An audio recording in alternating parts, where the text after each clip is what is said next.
Alhamdulillah ya ala ihsani wa syukru lahu ala taufiqihi wa amtinani. Asyhadu an la ilaha illallah wahdahu la syarika lahu ta'ziman li sya'nih.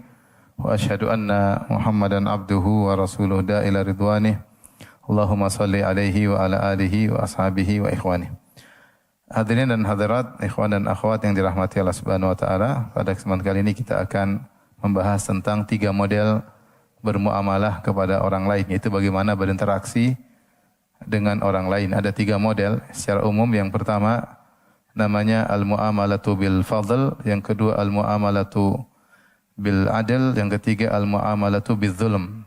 Yang pertama al-mu'amalatu bil fadl, yaitu bermuamalah dengan yang terbaik, yang mulia, yang utama.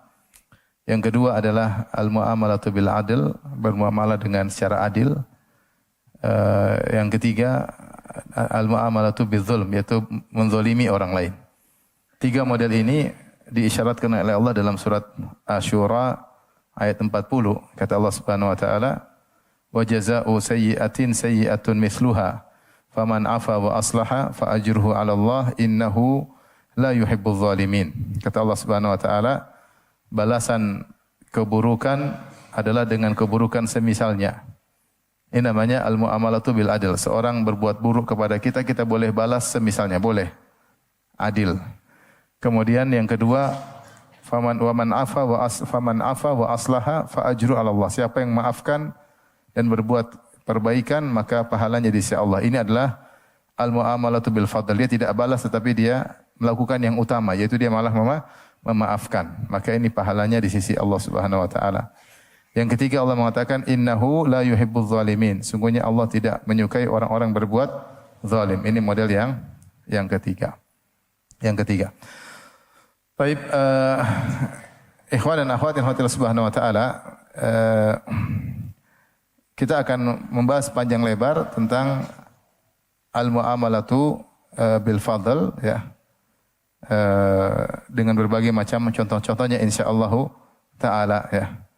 Tetapi saya akan membawakan satu ayat, ya, sebagai contoh sebelum kita membahas secara panjang lebar tentang al-mu'amalatu bil fadl. Itu dalam surat Al-Baqarah Allah berfirman, wa in talaqtumuhunna min qabli an tamassuhunna.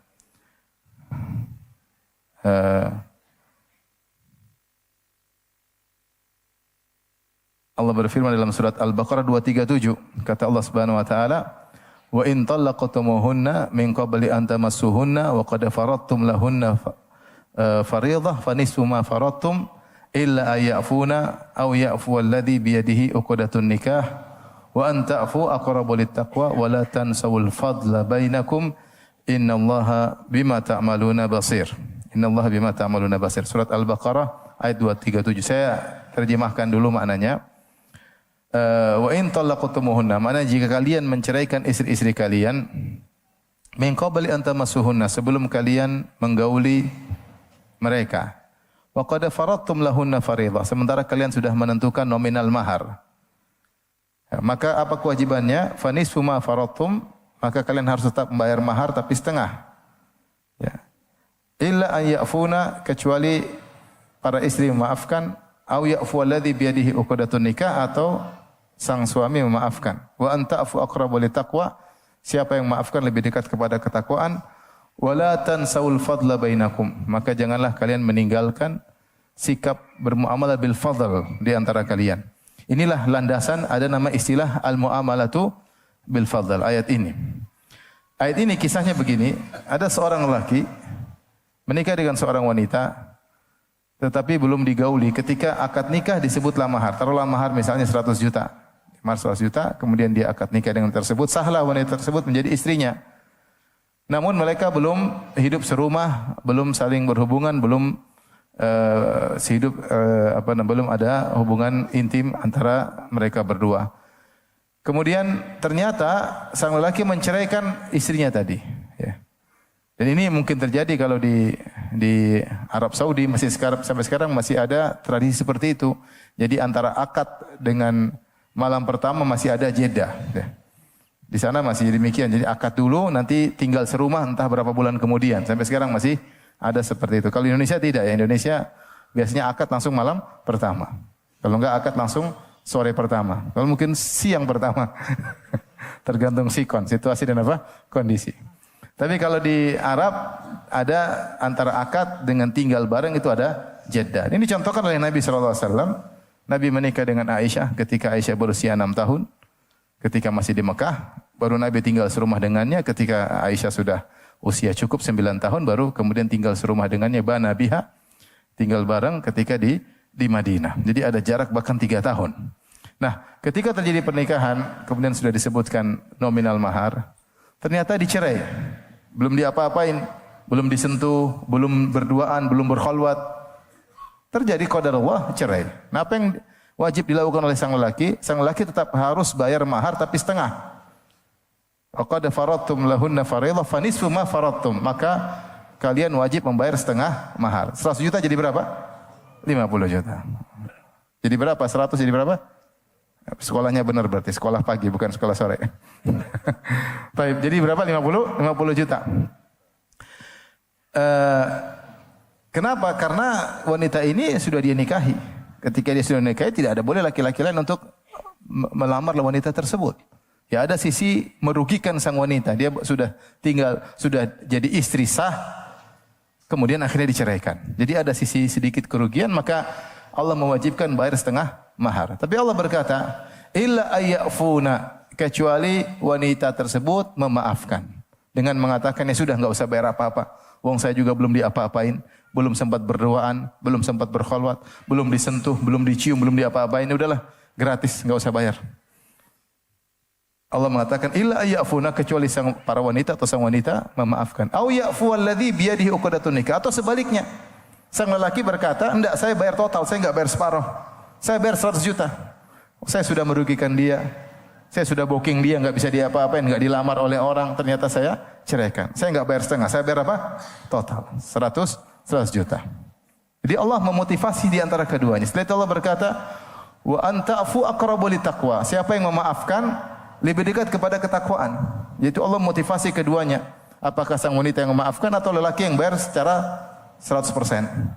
Setelah itu Allah berfirman, "Wala tansaul fadla bainakum." Janganlah kalian meninggalkan, nisyan di sini maknanya tark. Janganlah kalian meninggalkan sikap bermuamalah bil fadl di antara kalian. Dalam buku terjemahan, sebagian terjemahan ditafsirkan jangan kalian melupakan. Ini tafsir yang keliru. Tafsir yang keliru karena rata-rata kitab tafsir menafsirkan bukan melupakan kebaikan. Karena sebagian orang menafsirkan ini, mereka mengatakan kalau terjadi perceraian jangan lupakan kebaikan-kebaikan masa lalu. Sebagian orang menafsirkan ini yang mengatakan kalau kalian menceraikan istri atau istri pisah dari suami, maka jangan lupakan kebaikan-kebaikan masa lalu yang pernah kalian jalani. Dan ini penafsiran tidak tepat. Kenapa? Karena mereka memang belum tinggal bareng. Mereka belum tinggal apa? Bareng. Mereka belum tinggal bareng, mereka belum berumah tangga, baru cuma akad nikah. Tentunya yang dimaksud dengan ayat ini adalah wala tansul fadla bainakum, janganlah kalian meninggalkan muamalah bil fadl di antara kalian. Innallaha bima ta'maluna basir, sungguhnya Allah Maha melihat apa yang kalian lakukan. Kenapa Allah mengatakan wala tansul fadla bainakum? Apa yang dimaksud dengan muamalah bil fadl? Muamalah bil fadl itu seorang melakukan kebaikan meskipun yang dibaikin tadi tidak pernah berbuat baik kepada dia. Tidak pernah berbuat baik kepada dia.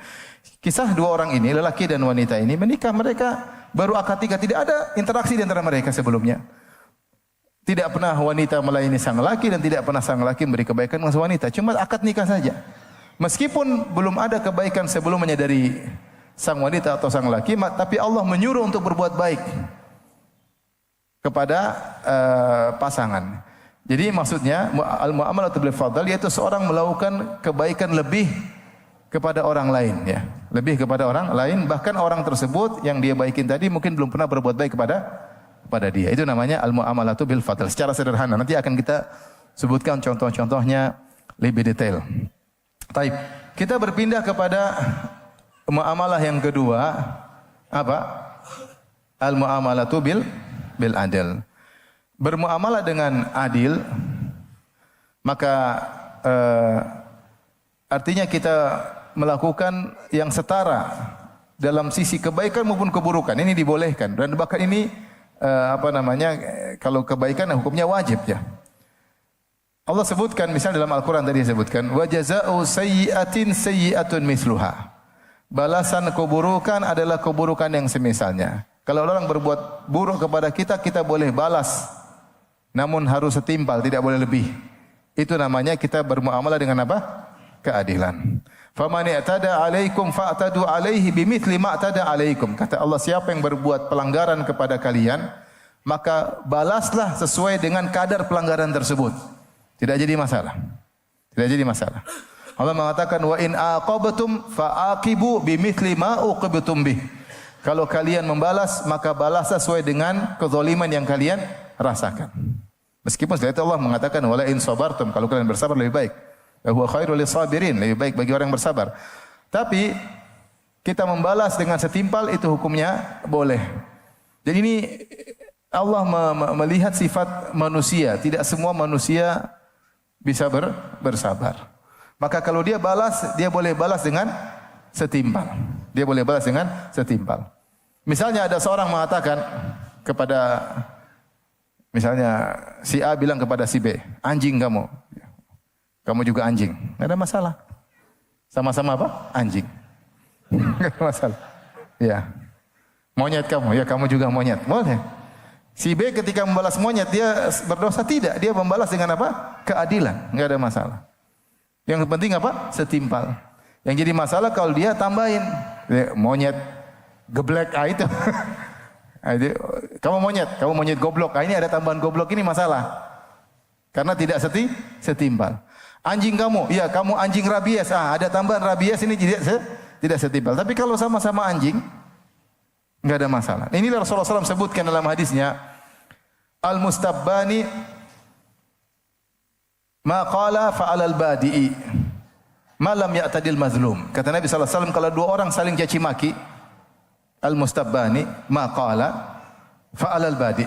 Kalau dua orang saling caci maki, semua perkataan yang muncul cacian dari keduanya, dosanya kembali kepada yang pertama, karena dia yang memulai. Malam ya'tadil mazlum, selama orang yang kedua tidak melampaui batas. Ya. Kalau si satu bilang anjing, anjing juga, monyet, tikus, apa namanya, terong, semua sebutin semua. Semuanya lari kemana? Ke yang pertama. Selama yang kedua tidak melampaui batas. Kapan yang kedua melampaui batas, maka dia tanggung dosanya. Ini namanya al-mu'amalatu bil adl. Makanya datang dalam satu riwayat, seorang sahabat menangis karena dia takut melampaui batas ketika melanggar. Saya baca hadisnya dalam riwayat Tirmidzi, ya. Demikian dalam Adabul Mufrad yang lainnya. Dari Aisyah radhiyallahu anha, beliau berkata, "Anna rajulan qa'ada baina yaday Rasulillah sallallahu alaihi wasallam." Ada seorang duduk di depan Nabi sallallahu alaihi wasallam. Faqala ya Rasulullah, kemudian dia berkata, dia cerita tentang dia dan perlakuan budak-budaknya. Ya Rasulullah, wahai Rasulullah, inna li mamlukin yukadzibunani. Saya punya budak-budak ya Rasulullah, dan mereka membohongiku. Wa yakhununani, dan mereka berkhianat kepadaku. Kita tahu zaman dulu ada budak itu diperjualbelikan, dipekerjakan tanpa digaji karena hak milik. Dia beli dan dia jual. Ini di zaman dahulu, sekarang sudah tidak ada perbudakan. Maka dia cerita, saya punya budak-budak ya Rasulullah, mereka bohong sama saya. Mereka berkhianat kepadaku, wa ya'sunani, dan mereka membangkang kepadaku. Tapi saya balas ya Rasulullah. Wa ashtumuhum, saya maki mereka. Wa adribuhum, saya pukul mereka. Jadi ini majikan balas dengan makian dan apa? Pukulan. Fa kaifa ana minhum? Bagaimana saya dibandingkan mereka ya Rasulullah? Maka Rasulullah SAW berkata, yuhsabu ma khanuka wa asauka wa kadzabuka wa iqabuka iyyahum. Akan dihisap masing-masing. Allah akan hisap kesalahan mereka. Mereka salah kepadamu ada 3 hal. Mereka bohongin kamu, mereka khianat, mereka membangkang. Ini dosa enggak? Dosa. Artinya para budak menzalimi majikan. Tetapi ingat juga kata Nabi SAW, wa iqabuka iyyahum. Kau juga menghukum mereka, juga ada hisapnya, yaitu kau caci mereka dan kau pukul apa? Mereka. Baik. Fa in kana iqabuka iyyahum biqadri dzunubihim kana kafafan. Kalau ternyata hukumanmu kepada mereka, yaitu makianmu dan pukulanmu, ternyata sesuai dengan kadar kesalahan mereka, maka impas. Ya, sesuai dengan kadar dosa-dosa mereka, maka impas. Kana kafafan. La laka wala alaik. Ya, tidak kau dapat untung, kau tidak dapat untung dan juga tidak ada keburukan menimpamu, impas. Akan tapi wa in kana iqabuka iyyahum duna dzunubihim. Tetapi kalau ternyata hukumanmu lebih sedikit daripada dosa-dosa mereka, kana fadlan laka, maka kau dapat untung. Karena ternyata balasanmu di bawah daripada kezaliman yang mereka apa? Lakukan, ya. Tetapi kalau sebaliknya, wa in kana iqabuka iyyahum fawqa dzunubihim. Kalau ternyata hukumanmu kepada budak-budakmu lebih berat daripada dosa yang mereka lakukan, uqtus salahum minkal fadlu, maka kau akan dikisos. Kau akan dikisos. Jadi yang mulai salah siapa? Budak-budak atau majikan? Budak-budak salah. Dosanya 3 model. Bohongin, bayangkan budak-budak bohongin majikan, menjengkelkan. Berkhianat. Kemudian membangkang. Tapi ketika sang majikan membalas dengan makian dan pukulan ternyata lebih berat, maka repot. Maka sang majikan yang sekarang statusnya berubah jadi orang yang zalim. Maka sang majikan yang diqisas. Apa kata Aisyah radhiyallahu taala anha? Fatanahar rajulu, atau sang rawi berkata, fatanahar rajulu faja'ala yabki wa yahtif. Maka dia pun minggir sedikit, kemudian dia menangis. Dia menangis. Faqala Rasulullah sallallahu alaihi wasallam, dia berkata, wahai Rasulullah, maka Rasulullah SAW berkata kepada dia, faqala Rasulullah SAW, ama taqra'u kitab Allah? Tidakkah kau baca firman Allah, wa nadha'ul mawazinal qista li yaumil qiyamati fala tuzlamu nafsun syai'a? Tidakkah kau baca firman Allah, pada hari kiamat kelak Allah akan menegakkan timbangan yang detail dan adil, maka tidak seorang jiwa pun yang akan dizalimi. Yaitu perbuatanmu akan ditimbang dan dosa-dosa mereka juga akan ditimbang. Ya. Faqala rajul, maka lelaki tersebut berkata, wallahi ya Rasulullah, ma ajidu li walahum syai'an khairan min mufaraqatihim. Aku tidak mendapati yang terbaik untukku dan untuk mereka kecuali aku berpisah dari mereka. Ushiduka annahum ahrarun kulluhum. Aku persaksikan engkau wahai Rasulullah, budak-budakku semuanya merdeka. Semuanya merdeka. Maksud saya, ini orang, ya, dia takut tidak bisa bermuamalah dengan bil adil. Kalau tidak bisa bermuamalah dengan adil, maka jatuh kepada kezaliman. Makanya Allah berfirman tadi di awal ayat yang kita baca surat Asy-Syura, wa in wa jazaa'u sayyi'atin sayyi'atun mithluha. Balasan keburukan adalah keburukan semisalnya. Tetapi kalau berlebihan, innahu la yuhibbudz zalimin. Sungguhnya Allah tidak mencintai orang-orang yang zalim. Maka kalau kita ada orang berbuat zalim kepada kita, maka dibolehkan bagi kita untuk membalas dengan setimpal. Dalilnya jelas tadi 3 ayat tersebutkan. Faman i'tada 'alaikum fa'tadu 'alaihi mithli ma i'tada 'alaikum. Siapa yang membuat pelanggaran kepada kalian, lawan balas sesuai dengan pelanggaran mereka. Wa jazaa'u sayyi'atin sayyi'atun mithluha. Balasan keburukan yang semisalnya. Wa in aqabtum fa'aqibu mithli ma aqabtum bi. Kalau kalian balas sesuai dengan kezaliman yang dilakukan kepada kalian, boleh. Tapi kata Ibnu Taimiyah rahimahullah, siapa yang bisa jamin dia balas dengan setimpal? Siapa yang bisa jamin dia bisa balas dengan apa? Setimpal. Lihatlah bagaimana sahabat ini ketakutan ketika dia khawatir makian dia dan pukulan dia kepada budak-budaknya bisa jadi berlebihan daripada kesalahan mereka, maka dia lebih baik pisah daripada nanti saya tidak bisa membalas dengan apa? Dengan setimpal. Oleh karenanya seorang waspada, ya. Kalau kita dizalimi, kita boleh balas setimpal dan kita tidak dosa sama sekali. Semua dosa kembali kepada dia karena dia yang mulai. Tetapi bisakah kita menjaga, mengontrol bahwasanya balasan kita selalu setimpal? Ini yang susah. Sebagian orang mengatakan, saya ini baik, tapi kalau kau macam-macam sama saya balas double. Ini repot. Ini repot seperti ini. Enggak boleh. Kalau kau balas harus timpal, enggak boleh double. Kalau kau double, kau yang berdosa. Statusmu tadi adalah terzalimi, ketika kau membalas dengan lebih, maka statusmu menjadi menzalimi. Ini yang repot. Maka berpindahlah engkau dari model muamalah yang kedua menjadi model muamalah yang ketiga. Makanya ketika seorang masuk dalam area dalam ranah perdebatan tidak mudah. Debat, kemudian dia emosi, dia mulai caci maki, padahal mungkin asalnya dia yang benar, lawannya yang salah, tapi ternyata dia terbawa emosi bukan lagi karena Allah, dia tinggalkan adab dalam berdiskusi, adab dalam berdialog, adab dalam berdebat, akhirnya dia yang zalim akhirnya. Akhirnya dia cari-cari kesalahan lawan debatnya, dia ungkap semuanya, akhirnya terjerumus dalam berbagai macam dosa-dosa, tajassus, tahassus, dan macam-macam, praduga, suudzon dan macam-macam. Maka tidak semua orang bisa masuk dalam ranah tersebut. Tidak mudah. Ya. Tapi kalau dia bisa mengontrol dirinya untuk membalas dengan setimpal, maka tidak jadi masalah. Tidak jadi masalah. Taib. Al-mu'amalatu bil adl, balasan dengan setimpal, ini bukan pada perkara-perkara buruk saja. Dalam perkara kebaikan pula kita berusaha membalas dengan setimpal sebisa mungkin. Makanya Nabi sallallahu alaihi wasallam mengatakan dalam hadisnya, "Faman shana'a ilaikum ma'rufan fakafi'uhu. Fa in lam tajidu ma tukafi'unahu fad'u lahu." Atau kama qala Nabi sallallahu alaihi wasallam. Kata Rasulullah sallallahu alaihi wasallam, siapa yang berbuat baik kepada kalian, maka balaslah dengan setimpal. Orang kasih kita kue harganya 100.000, kasih juga kue 100.000. Harusnya demikian. Kalau kita mampu ya. Ada orang kasih kita sesuatu, nilainya misalnya 1 juta, kita berusaha kasih juga nilai apa? 1 juta. Maka Rasul mengatakan tahadu tahabu. Saling beri hadiah maka kalian saling mencintai. Jangan cuma tunggu hadiah mulu ya. Kalau mampu kita berusaha membalas. Beda kalau tidak mampu. Ya, Rasulullah mengatakan fakafi'uhu. Fakafi itu bahasa Arabnya artinya balaslah dengan setimpal. Balaslah dengan setimpal. Saya lihat Syekh Abdul Razak hafizahullah taala selalu berusaha demikian. Kalau ada yang kasih dia langsung balas. Ada yang kasih sesuatu dia langsung apa? Balas. Kemarin saya lagi buka puasa sama beliau, ada yang kasih korma dari Jazair. Kata dia, "Syekh, ini korma dari Jazair." Saya langsung kasih dia yang lain lagi. Kau juga ini. Berusaha untuk membalas dengan apa? Setimpal. Karena kalau kita berusaha balas setimpal, kita tidak banyak utang budi sama orang lain. Kalau kita tidak banyak utang budi sama orang lain, kita semakin kuat tawakal kita kepada Allah Subhanahu wa taala, ya. Kalau kita sudah utang budi, kita tunduk.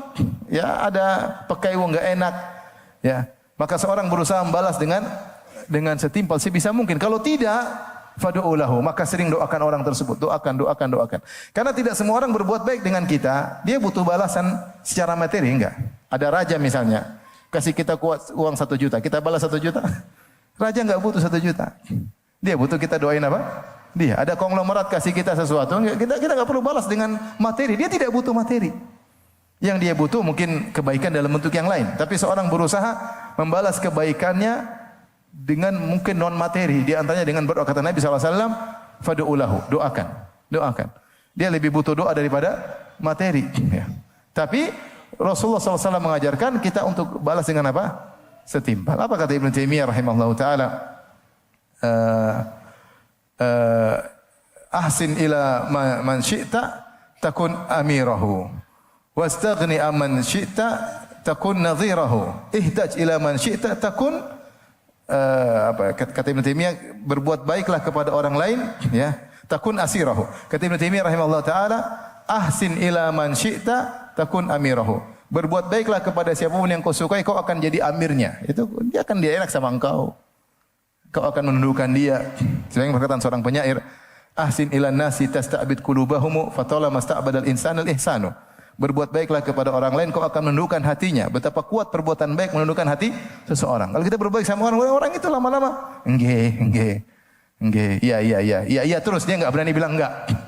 Karena kita berbuat baik selalu kepada dia. Yang kedua, istaghni amman syi'ta takun nadhirahu. Tidak butuhlah kepada seorang, maka kau akan seimbang dengan dia.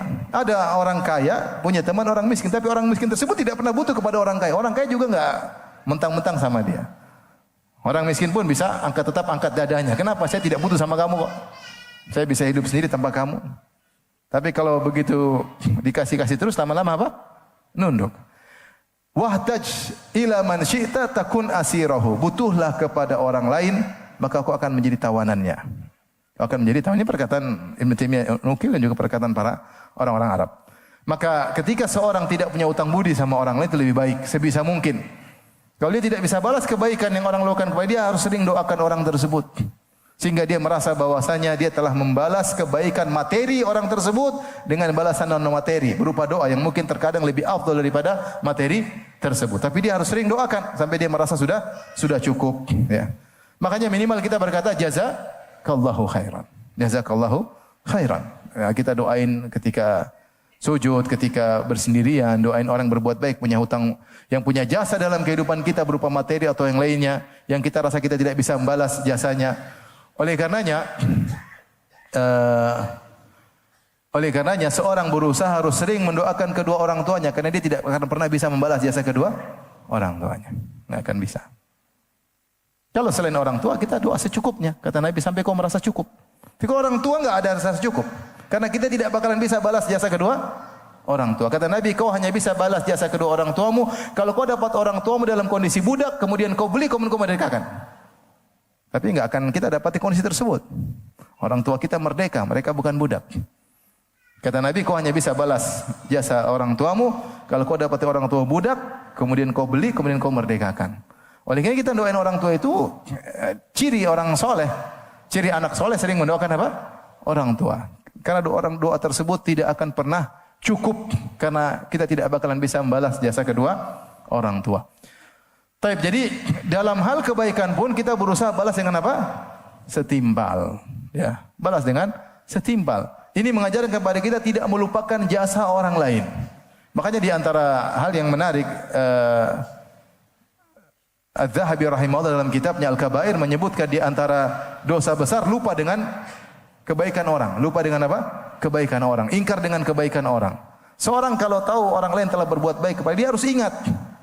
Dia harus mengenang, dia tahu, dia harus wafi, yaitu dia tahu ini orang punya jasa. Maka dia berusaha membalas kebaikan tersebut. Nabi SAW saja tidak lupa dengan kebaikan orang-orang kafir yang pernah berbuat baik kepada dia. Maka Rasulullah SAW pernah berkata, "Lau kana Mut'im bin Adi hayyan," ya, seandainya Mut'im bin Adi masih hidup, ya, la atlaqtu lahu haula'in natana, saya akan memerdekakan semua tawanan perang Badar untuk dia. Kalau dia bilang, Muhammad merdekakan semua tawanan perang Badar, saya akan merdekakan. Cuma Mut'im bin Adi sudah meninggal dunia. Padahal Mut'im bin Adi meninggal masih kafir. Ya. Mau saya Rasulullah SAW dalam ada kajian khusus tentang sifat wafa, bagaimana Nabi SAW tidak lupa dengan kebaikan orang lain, bahkan kebaikan orang-orang kafir yang pernah berbuat baik kepada Nabi SAW. Nah, kalau ada orang berbuat baik dengan kita, kita jangan sok tidak, jangan sok tetap di atas sehingga kita merasa dia punya jasa sama kita, harus kita ingat. Paling tidak kita berusaha balas setimpal, kalau tidak kita doakan. Ini namanya al-mu'amalatu bil adl. Yang ketiga tentunya sudah kita singgung, yaitu al-mu'amalatu bil zulm, menzalimi orang lain. Waspada. Ini dosa yang sangat berbahaya. Sebagaimana diriwayatkan dari Sufyan Ats-Tsauri, beliau berkata, la antalqallaha bi sab'ina dzamban fima bainaka wa bainallah ahwan min antalqahu bi dzambin wahidin fima bainaka wa bainal ibad. Engkau bertemu dengan Allah dengan 70 dosa antara engkau dengan Allah masih lebih ringan daripada kau bertemu dengan Allah dengan berbuat zalim. Satu dosa tapi zalim, engkau menzalimi hamba Allah Subhanahu wa taala. Kenapa? Karena hukum asal Allah Subhanahu wa taala Maha Pengampun. Ini hukum asal. Kita punya dosa sama Allah, hukum asal Allah Maha Pengampun, Ghafurur Rahim. Ya. Inna rahmati sabaqat ghadabi. Dalam hadis sungguhnya rahmat Allah mendahului kemurkaan Allah Subhanahu wa taala. Tetapi hukum asal manusia, maafkan atau nuntut? Nuntut, ya akhi. Hukum asal kalau kita punya salah sama orang di akhirat, dia nuntut. Karena dia tahu kalau dia berhasil nuntut, ini lumayan. Untuk kalau dia masuk neraka, paling tidak mengurangi dia di neraka atau menyelamatkan dia di neraka. Kalau dia masuk surga, agar surganya semakin apa? Tinggi. Maka hukum asal orang menuntut. Bahkan seorang nuntut ibunya, nuntut ayahnya, nuntut keluarganya. Dia nuntut. Dia nuntut. Makanya di antara tafsir, fa idza ja'atis sakhah yauma yafirul mar'u min akhihi wa ummihi wa abihi wa sahibati wa bani likulli imri'in minhum yawma sya'nu yughni. Kata Allah Subhanahu wa taala, ketika hari ditiupkan sangkakala, maka seorang akan lari dari kakaknya, dari orang ayahnya, dari ibunya, dari anak-anaknya. Di antara tafsiran para salaf, karena dia takut dituntut. Dia takut apa? Dituntut. Dia enggak mau ketemu ibunya, dia takut ibunya nuntut dia. Karena ada hak ibunya yang tidak dia tunaikan. Dia kabur dari istrinya, takut dituntut sama istrinya, lari dari anaknya, dia takut ada dia zalim sama anak-anaknya. Maka seorang berusaha tidak menzalimi orang lain. Dan kezaliman kembali kepada tiga hal. Sebagaimana dalam hadis ketika Rasulullah SAW dalam khutbah ketika berkhutbah ketika haji wada, Rasulullah SAW mengatakan, inna dima'akum wa amwalakum wa aradakum alaikum haram ka hurmati yaumikum hadha fi baladikum hadha ya. Ya, kata Nabi sallallahu alaihi wasallam fi syahrikum hadha. Kata Nabi sallallahu alaihi wasallam, ketahuilah bahwasanya darah kalian haram, tidak boleh kalian tumpahkan di antara kalian. Kemudian harta kalian haram, tidak boleh kalian ambil ya dari orang lain yang bukan hak kalian. A'radakum, dan harga diri kalian juga haram, tidak boleh kalian jatuhkan, tidak boleh kalian coreng harga diri kalian. Sampai Rasulullah SAW menyebutkan dima'akum, darah kalian, karena kalian seakan-akan satu kesatuan. Satu kesatuan. Jadi menumpahkan darah yang lain seperti menumpahkan darah sendiri, karena kalian adalah al-mu'minuna ikhwah. Kaum mukminin adalah saling bersaudara. Maka kezaliman kembali kepada tiga hal ini. Entah kita melukai orang tersebut, menumpahkan darahnya, menyakiti fisiknya, menyakiti tubuhnya, maka ini kezaliman tanpa hak. Ya, bukan keadilan tapi tanpa hak, tanpa keadilan, zalim. Atau terkait dengan hartanya. Kita ambil hartanya, kita tipu dia, utang sengaja tidak kita bayar, dia nagih kita ganti nomor telepon. Betapa sering orang bilang sama saya, Ustaz, si fulan punya utang sama saya, Ustaz. Saya tagih-tagih dia enggak pernah bayar. Yang kita buat jengkel apa, Ustaz? Dia jalan-jalan, gaya hidupnya mewah, beli mobil baru, tapi utang enggak bayar-bayar. Mungkin mobilnya juga utang nih, enggak tahu aja. Utangnya banyak cabang dia berutang. Tapi mau saya ya ini terkait dengan harta. Kita banyak lagi kongsi, kemudian bisnis ternyata saling menzalimi satu dengan yang lainnya ya. Berkhianat ketika berdagang, main belakang, menjual dalam perusahaan, banyak pengkhianatan. Banyak sekali. Ya. Banyak, terlalu banyak laporan-laporan. Ini semua adalah bentuk kezaliman terkait dengan harta, dan ini ngeri. Ini ngeri, ya. Utang yang sengaja tidak dibayar, ya. Sampai Rasulullah SAW pernah tidak mau sholat sama orang gara-gara tidak bayar apa? Hutang. Yang ketiga terkait dengan harga diri, jangan kita zalimi orang terkait dengan harga dirinya. Ya. Menjatuhkan harga dirinya, memfitnahnya, menuduhnya, menduga-duga yang tidak benar, suudzon kepada dia. Asalnya kita tabayun, kalau ada praduga kita tanya.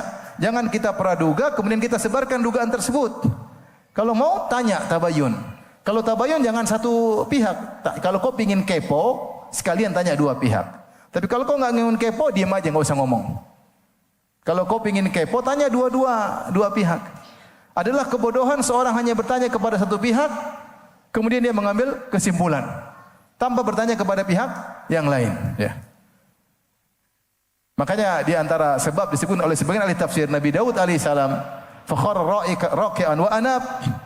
Dalam surat Shad Nabi Daud akhirnya dia bertaubat kepada Allah Subhanahu wa taala. Di antara disebutkan ketika ada dua orang mengadu kepada Nabi Daud, kemudian dia hanya mendengar kepada salah satu pihak, kemudian dia kasih hukum. Dia tidak mendengar daripada salah pihak yang lain. Maka ditegur oleh Allah Subhanahu wa taala. Maka dia pun bertobat kepada Allah Subhanahu wa taala. Kita betapa sering kita hanya mendengar dari satu pihak. Betapa banyak kisah tentang seorang, kita tidak pernah tanya kepada orang tersebut, tapi kita mengambil dari berita yang tersebar. Ini salah satu bentuk kita bahlul, ya. Hanya menerima satu pihak kemudian mengambil hukum. Yang benar kalau mau kepo, ambil hukum dari kedua belah pihak. Kalau enggak ya sudah, kita tidak perlu kepo, enggak perlu tahu. Akhirnya kita ikut menyebarkan dugaan-dugaan yang keliru tentang si fulan tanpa mengecek apa sungguhnya yang terjadi. Nah, ketika kita ikut menyebarkan keburukannya, ini kita menjatuhkan harga dirinya. Ketahuilah mencemarkan harga diri seorang terkadang lebih berat daripada ya dizalimi secara fisik. Makanya seorang penyair pernah berkata, jarahatul lisani jarahatus sinani lahal ti'amu wala yaltamu ma jarahul lisanu. Bahwasanya luka akibat sayatan pedang masih bisa disembuhkan, tapi luka akibat sayatan lisan susah untuk disembuhkan. Seorang ingat terus, dikenang atas di mana harga dirinya dijatuhkan oleh lisan-lisan dan pena-pena dan tulisan-tulisan jari-jari nakal yang mengetik sembarangan. Ya, diingat oleh orang tersebut dan dia akan tutup pada hari kiamat. Pada hari kiamat kelak. Maka seorang jangan mendolimi orang lain terkait dengan harta, terkait dengan fisik maupun darah, dan terkait dengan harga diri orang lain. Hati-hati. Taib. Sebagaimana saya katakan di awal pengajian, kita kembali kepada yang kita maksudkan dalam pengajian adalah al-muamalatu bil fadl. Inilah sumber pahala. Kalau yang lain al-muamalatu bil adl yaitu supaya kita tidak berdosa. Ya, yang penting kita bisa setimpal. Kalau al-muamalatu bil zulm, jangan sampai kita berdosa. Yang kita ingin bahas panjang lebar adalah bagaimana agar kita dapat pahala dengan al-muamalatu bil fadl, yaitu bermuamalah yang utama. Maka ada beberapa contoh ya. Yang pertama tadi yang sudah kita sebutkan dalam surat Al-Baqarah tadi 237 wa in talaqtumuhunna dan seterusnya min qabli an tamassuhunna. Di sini dua orang mereka menikah kemudian belum sempat tinggal bareng, belum sempat berkholwat berdua-duaan, belum sempat saling melihat aurat satu dengan yang lainnya, belum sempat berhubungan, tahu-tahu sang lelaki menceraikan sang wanita. Maka di sini wajib bagi sang lelaki untuk membayar mahar setengah. Tetapi Allah memotivasi mereka di antara mereka mana yang mau amalah bil fadl. Kata Allah Subhanahu wa taala illa ayyafuna aw ya'fu alladhi bi yadihi uqdatun nikah. Kecuali sang wanita memaafkan. Sehingga dia bilang sudah enggak usah bayar, toh saya belum diapa-apain. Saya masih apa? Disegel, belum apa-apa. Belum disentuh sama sekali. Ya udah enggak usah bayar, 100 juta enggak usah. Aw ya'fu alladhi bi yadihi uqdatun nikah atau sebaliknya. Sang lelaki yang memaafkan, dia enggak. Meskipun kau masih tersegel, saya sempat memboking engkau, enggak ada yang bisa melamar engkau. Ya. Kalau dia udah nikah enggak bisa dilamar kan? Enggak bisa. Ya sudah 100 juta. Kemudian Allah berkata wa anta afu aqrabu litaqwa. Siapa yang memaafkan lebih dekat kepada ketakwaan. Itu kalian berdua mana yang lebih dahulu? Inna Allah bima ta'maluna basir. Sungguhnya Allah Maha melihat apa yang kalian lakukan. Subhanallah. Allah memotivasi untuk muamalah bil fadl. Ya. Dan Allah mengatakan Allah Maha melihat. Meskipun enggak ada yang tahu. Meskipun kalian tidak share di YouTube atau di Facebook atau di medsos, Allah Maha tahu. Berbuat baiklah kepada orang karena Allah Subhanahu wa taala. Ini isyarat kalian lakukan karena Allah, bukan karena riya. Bukan karena ingin dipuji. Bukan karena ingin pencitraan, enggak, tapi kau berbuat baik kepada pasanganmu atau yang pernah sempat menjadi pasanganmu karena Allah. Makanya Allah tutup dengan innallaha bima ta'maluna basir. Allah melihat apa yang kalian lakukan. Jadi lihatlah bagaimana sang lelaki dimotivasi untuk menyerahkan 100 juta secara total meskipun wanita tersebut belum pernah berbuat baik sama dia. Paham? Berbuat baik kepada orang yang tidak pernah berbuat baik sama kita. Dan wanita juga dimotivasi oleh Allah untuk memaafkan 50 jutanya sehingga total nol. Padahal sang lelaki tidak pernah berbuat baik kepada dia. Kata Allah, "Wala tansaul fadla bainakum." Janganlah kalian meninggalkan muamalah bil fadl di antara kalian. Ini saja kalau kita bawakan kepada tafsir yang masyhur tapi tafsir yang salah, yaitu jangan lupakan perbuatan baik yang pernah terjadi selama rumah tangga.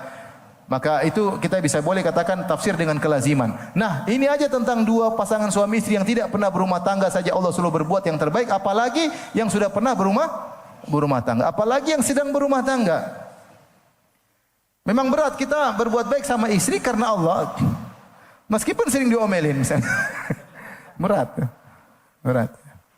Tidak menghalangi kita untuk menasihati. Ya. Tidak menghalangi kita untuk menasihati. Tapi kita cari pahala di sisi Allah Subhanahu wa taala. Ya. Kita tidak menunggu istri baik baru kita baik, enggak. Kalau dia baik kita lebih baik daripada yang lebih daripada tersebut, ya. Karena kita ingin bermuamalah bil fadl. Kalau bil adl semua orang bisa. Dia baik saya baik, dia buruk saya buruk. Enggak. Dia enggak baik saya baikin. Dia baik saya lebih baik, itu maksudnya. Itu namanya muamalah bil fadl. Ini lahan pahala. Lahan pahala. Taib. Contoh yang lain dalam surat Az-Zariyat. Allah berfirman tentang kisah Nabi Ibrahim alaihissalam dalam surat Az-Zariyat 24. Kata Allah, hal ataka hadithu dhaifi Ibrahim al-mukramin idh dakhalu alaihi faqalu salaman qala salamun qaumun munkarun faraga ila ahlihi wa jaa bi'ijlin samin samin faqarrabahu ilaihim qala ala ta'kulun. Dalam surat Az-Zariyat ayat 24 dan seterusnya. Jadi Allah mengirim para malaikat untuk membinasakan kaum Nabi Lut. maka Allah kirim malaikat yang menjelma menjadi laki-laki yang tampan. Tapi sebelum mereka datang ke Sodom untuk menghancurkan kaum Nabi Lut, mereka mampir dulu kepada Nabi Ibrahim alaihissalam di Palestina. Maka mereka mampir menjelma seperti para tamu. Maka mereka ketuk pintu Nabi Ibrahim. Allah mengatakan, hal ataka hadithu dhaifi Ibrahim al-mukramin. Apakah telah datang kepada engkau tentang kisah para tamu-tamu Nabi yang mulia, Nabi Ibrahim yang mulia, yaitu tamu-tamu yang mulia yang datang kepada Nabi Ibrahim, yaitu para malaikat. Ihdakhalu alaihi. Ketika mereka masuk menemui Ibrahim, mereka berkata salaman. Kata mereka, assalamualaikum wahai Ibrahim. Ibrahim heran, ini siapa? Kata Ibrahim, qala salamun qaumun munkarun. Waalaikumsalam wahai kaum yang saya tidak kenal. Munkarun maksudnya saya tidak kenal. Jadi Ibrahim tidak pernah kenal mereka. Tidak pernah mereka punya jasa sama Ibrahim alaihissalam. Mereka tidak pernah menjamu Ibrahim sebelumnya. Tidak pernah kenal, makanya Ibrahim berkata salamun qaumun munkarun, kaum yang mungkar yang tidak aku kenal sama sekali. Tapi apa sifat sikap Nabi Ibrahim?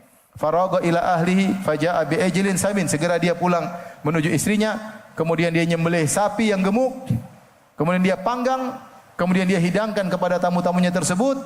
Bukan cuma itu, faqarrabahu ilaihim, dia dekatkan kepada tamu-tamunya dan dia berkata, ala ta'kulun, tidakkah kalian makan? Di sini Ibrahim menjamu tamu dengan jamuan yang luar biasa. Ya. Dia bukan ceplok telur, bukan. Bukan. Dia ini tamu tidak pernah kenal sebelumnya. Kalau pernah kenal, oke lah. Pernah kenal, kita ajak makan kemana. Dia pernah naraktir saya. Ini enggak pernah kenal sama sekali. Tapi Ibrahim alaihissalam memang demikian. Punya jiwa al-mu'amalatu bil fadl. Ingin berbuat baik kepada orang lain meskipun orang tersebut tidak pernah dia kenal. Maka dia potong sapi, bukan sapi yang kurus. Dia pilih sapi yang ejlin samin, sapi yang gemuk. Kemudian dia panggang. Kemudian dia hidangkan. Ketika dia hidangkan pun, dia dekatkan. Faqarrabahu ilaihim, dia dekatkan kepada tamu-tamu. Dan itu adalah kebiasaan orang Arab sampai sekarang. Kalau kita makan dengan mereka, mereka dekatkan makanan kepada kita. Ya. Bahkan mereka potong-potong kambing, mereka lemparkan kepada kita. Bukan sebaliknya, kita ambilin. Saya pertama makan sama orang Arab, kesannya kita tuh rakus kesannya karena lemparin. Begitu habis lagi lemparin lagi. Kita enggak enak juga. Ternyata itu kebiasaan mereka, ternyata itu sunnah dari Nabi Ibrahim alaihissalam. Sehingga orang yang makan tidak perlu malu-malu, bahkan dia tidak perlu berdiri untuk mengambil makanan tersebut karena dihidangkan bagi dia. Makanya kita bertamu sama orang Arab sampai sekarang mereka siapkan qahwa. Kalau qahwa mereka langsung kasih. Jadi mereka nungguin. Begitu kelihatan habis mereka tawarin. Begitu habis mereka datang mereka tawarin. Dan mereka tidak pernah isi qahwa full, tidak pernah. Selalu setengah. Ada yang mengatakan supaya tetap panas, kemudian juga melayani terus menerus. Karena kalau langsung dikasih gelas cuma sekali pelayanan. Tapi kalau gelasnya kecil kan terus berulang-ulang. Jadi mereka yang datang untuk melayani, itulah sunnah Nabi Ibrahim alaihissalam, dia mendekatkan makanan kepada tamunya. Ini contoh al-mu'amalatu bil fadl. Belum pernah kenal orang tersebut tapi dimuliakan luar biasa. Ya. Maka seorang berusaha cari pahala, siapa dia punya kemampuan secara ekonomi, berbuat baik sama orang meskipun dia tidak pernah kenal sebelumnya. Dia tahu Allah Maha melihat. Innallaha bima ta'maluna basir. Allah Maha melihat apa yang kau lakukan. Yang penting niatnya karena Allah, bukan pencitraan, bukan karena ikut pilkada. Ya. Bukan ya. Tapi karena Allah Subhanahu wa taala. Ini di antara contoh al-mu'amalatu bil fadl. Kemudian juga di antara al-mu'amalatu bil fadl, Nabi sebutkan atau dalam hadis tentang kisah Jarir bin Abdullah radhiyallahu anhu. Jarir bin Abdullah dari Bujailah Al-Bajali radhiyallahu anhu, ketika dia datang kepada Nabi, dia mengatakan bayatu Rasulullah sallallahu alaihi wasallam ala iqamis shalah wa ita'iz zakah wa nushi likulli muslim. Aku membayat Nabi sallallahu alaihi wasallam untuk menegakkan salat dan menunaikan zakat dan melakukan an-nush. An-nush itu adalah melakukan yang terbaik bagi muslim yang lain. An-nush itu lawan dari al-ghish. Jadi yang benar an-nushu atau nasihat maknanya bukan nasihat yang seperti kita pahami.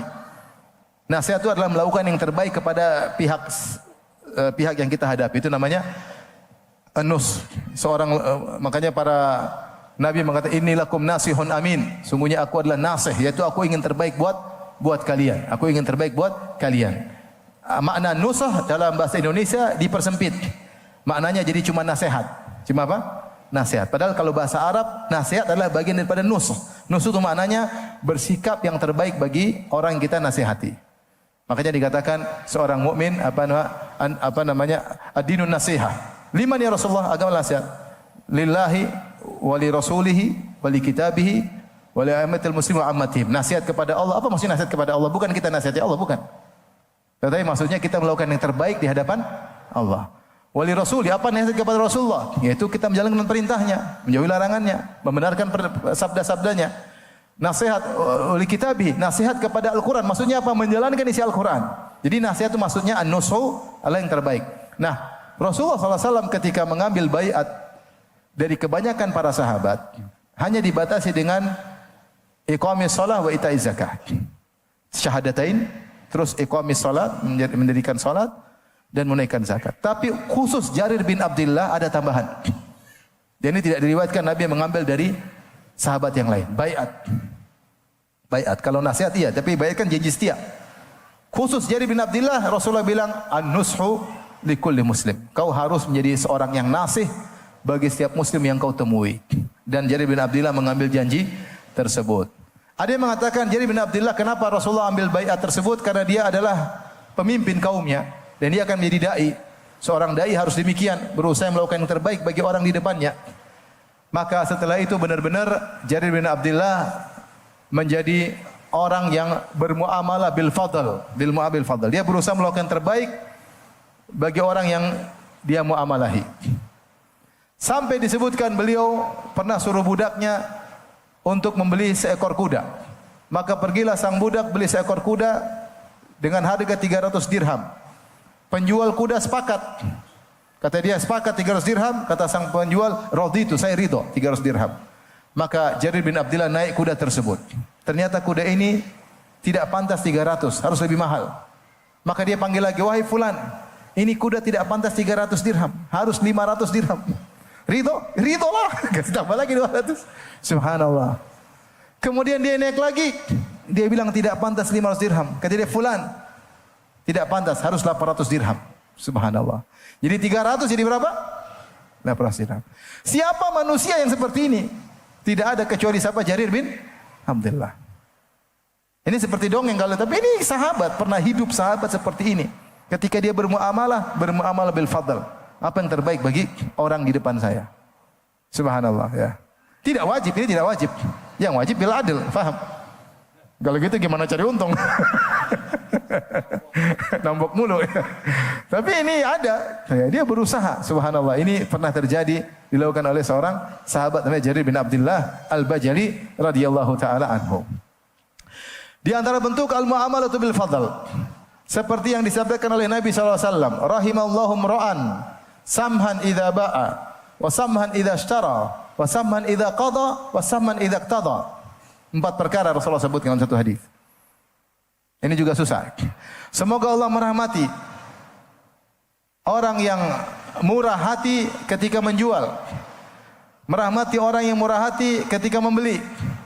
Semoga Allah merahmati abdan, seorang hamba yang murah hati ketika dia membayar hutang, dan orang yang murah hati ketika dia menagih hutang.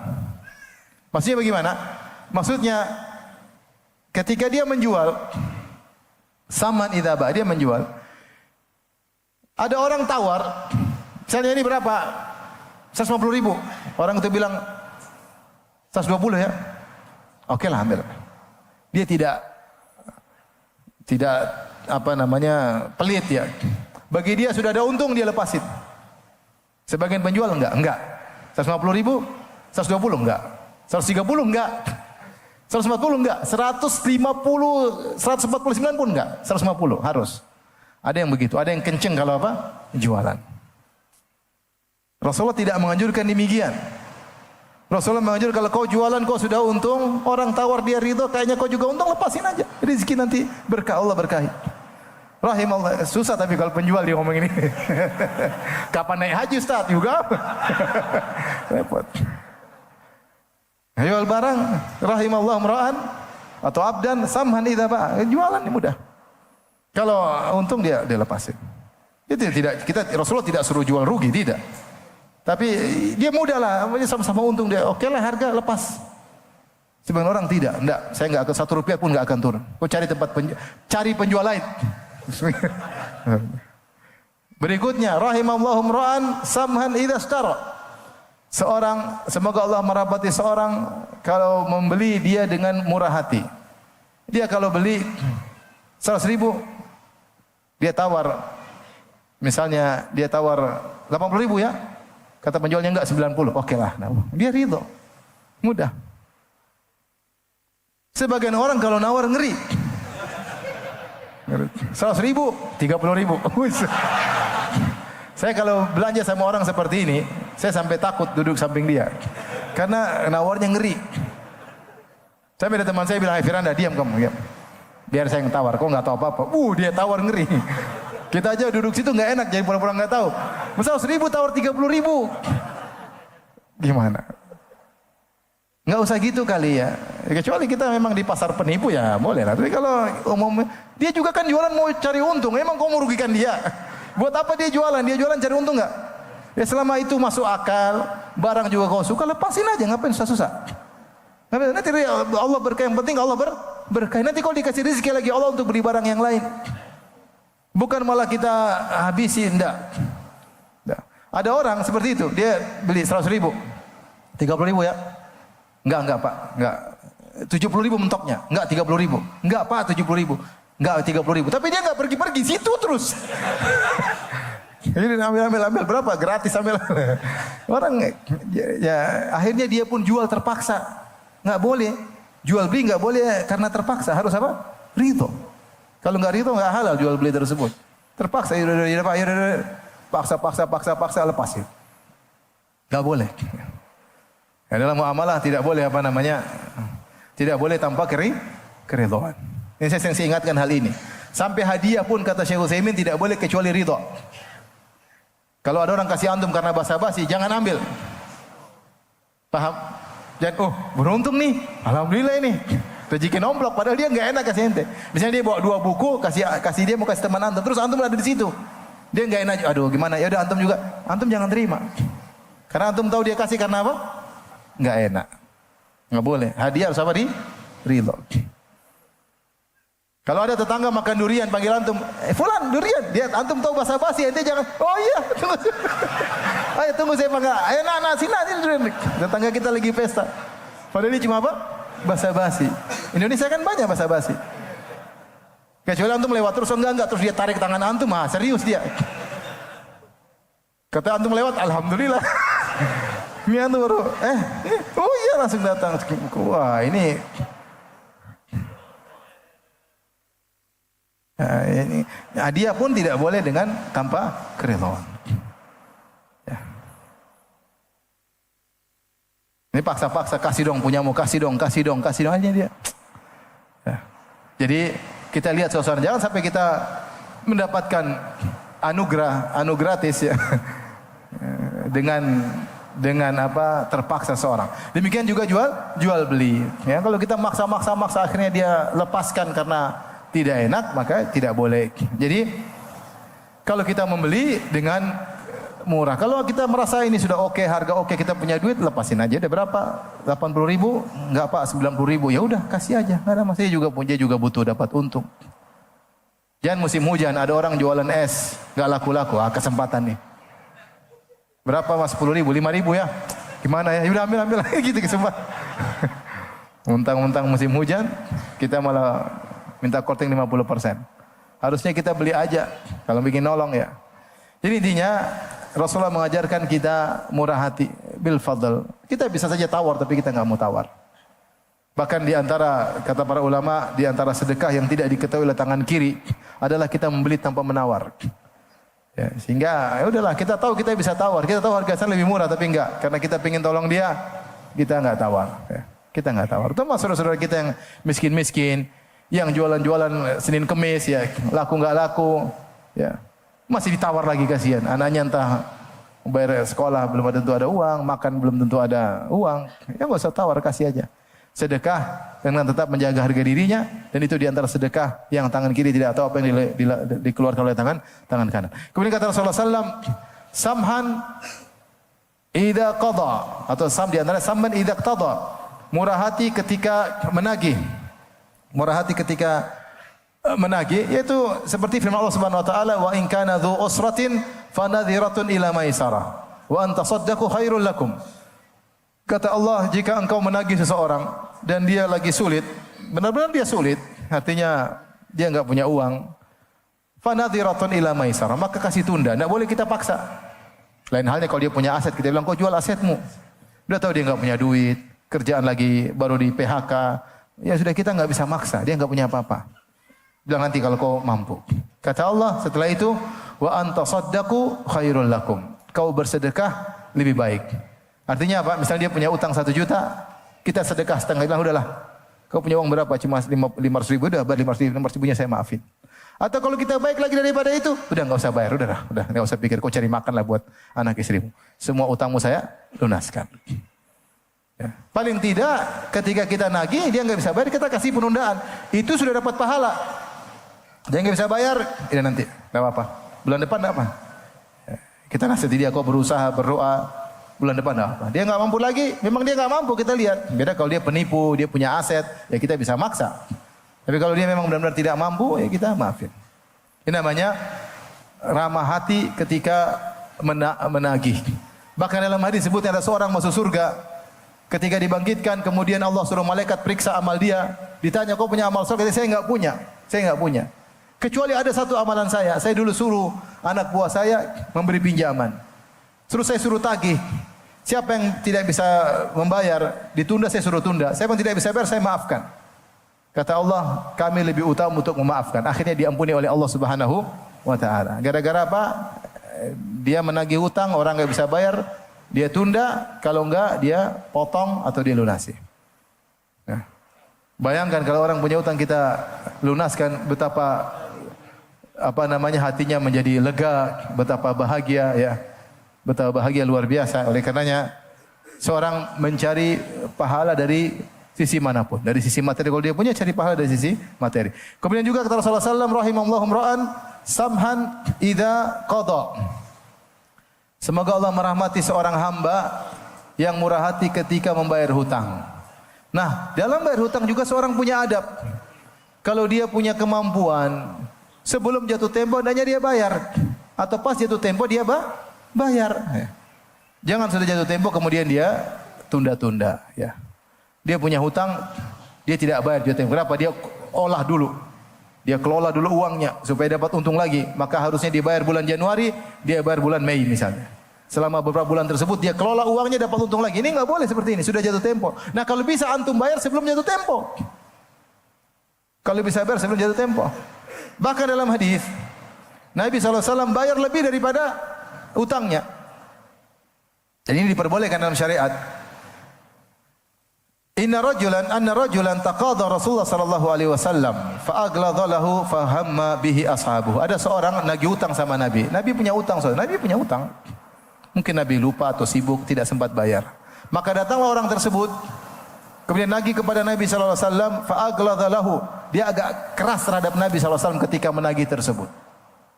Fahamma bihi ashabu, maka sahabat Nabi ingin menyakiti orang ini karena tidak sopan sama Nabi sallallahu alaihi wasallam. Tapi apa kata Nabi? Da'uhu fa inna li sahibil haqqi maqalan. Biarkan dia. Dia punya hak untuk berbicara, dia punya hak untuk menagih saya karena memang saya punya hutang sama dia. Rasulullah tidak marah. Rasulullah dia punya hak nagih sama saya. Kemudian kata Rasulullah sallallahu alaihi wasallam, "Washtaru lahu ba'iran fa'atuhu iyyahu." Rasulullah punya utang onta sama dia. Kata Rasulullah, carikan onta, belikan onta, terus ganti onta dia. Wa qalu lahu wa qalu la najidu illa afdhala min sinnihi. Ya Rasulullah, kami tidak dapat onta kecuali bagus daripada onta yang dia utangkan kepadamu. Itu umurnya lebih bagus daripada onta utanganmu. Qala ishtaruhu fa'utuhu iyyah. Kata Rasulullah sallallahu, beli saja enggak apa-apa meskipun ontanya lebih bagus. Bayar utang ontanya. Kemudian Rasulullah sallallahu berkata, fa inna khairakum ahsanukum qada'a. Sebaik-baik kalian adalah orang yang terbaik membayar hutang. Dalam bayar apa? Hutang. Jadi orang bayar hutang juga kalau dia beradab dalam bayar hutang, dia dapat pahala. Dia bayar sebelum waktunya, dia bayar di penghujung lebih misalnya, boleh-boleh saja. Ya, yang tidak boleh kalau ada perjanjian, nanti bayar lebih ya, itu riba. Itu tidak boleh. Ya, tapi kalau lunas kemudian dia tambah sesuatu tanpa ada perjanjian, maka ini boleh-boleh saja sebagaimana dilakukan oleh Nabi sallallahu alaihi wasallam ya.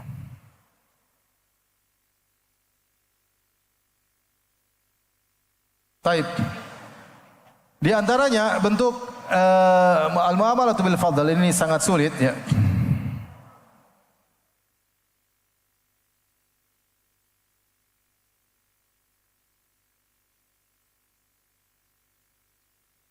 Dalam surat Fussilat ya, ayat ke-34. Kata Allah Subhanahu wa taala, "Wala tastawil hasanatu wala sayyi'ah." Tidak sama antara kebaikan dan keburukan. Idfa billati hiya ahsan. Balaslah keburukan dengan kebaikan. Balaslah keburukan dengan apa? Kebaikan. Fa idzal ladzi bainaka wa baina adawatun ka'annahu waliyyun hamim. Kalau kau balas keburukan dengan kebaikan, maka bisa jadi tadinya ada permusuhan, orang tersebut bisa menjadi kawan baikmu.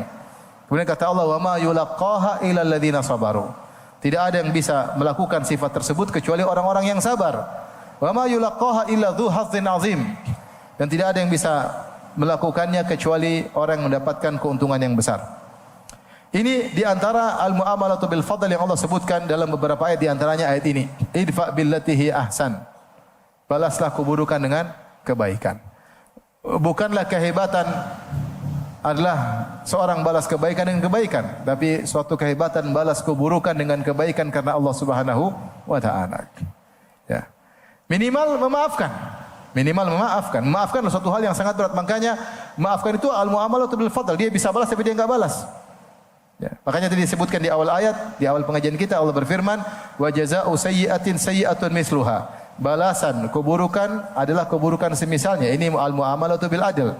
Kemudian Allah sebutkan, "Wa man afa wa aslaha fa ajruhu 'ala Allah." Siapa yang memaafkan dan melakukan perbaikan, maka pahala di sisi Allah Subhanahu wa taala. Al-muamalatu bil fadl. Dia maafkan. Dia orang zalim sama dia, dia maafkan. Allah sebutkan di antara ciri penghuni surga, wal afina 'anin nas. Yang maafkan orang lain. Dan ini ibadah yang berat, ibadah maafkan. Kenapa? Karena kita baru bisa mempraktekannya ketika kita dizalimi. Kalau kita enggak dizalimi, kita enggak ada memaafkan. Kapan kita memaafkan? Ketika kita dizalimi. Sementara sifat manusia kalau dizalimi ingin membalas. Sifat manusia kalau dizalimi ingin membalas. Ternyata Allah suruh memaafkan.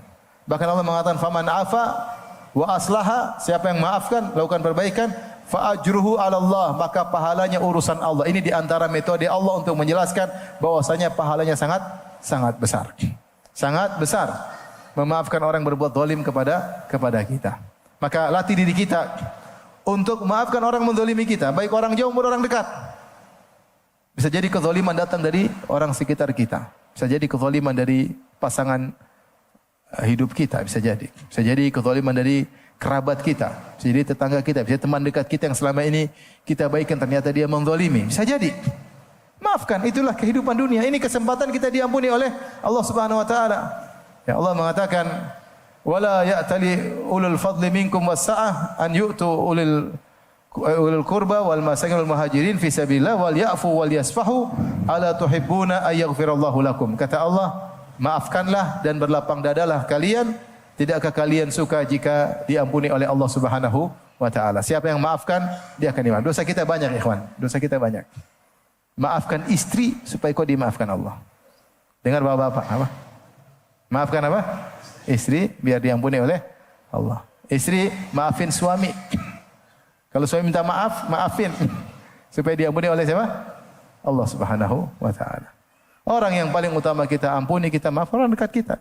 Anak kita, istri kita, suami kita, orang tua kita, kakak kita, adik kita. Maafin.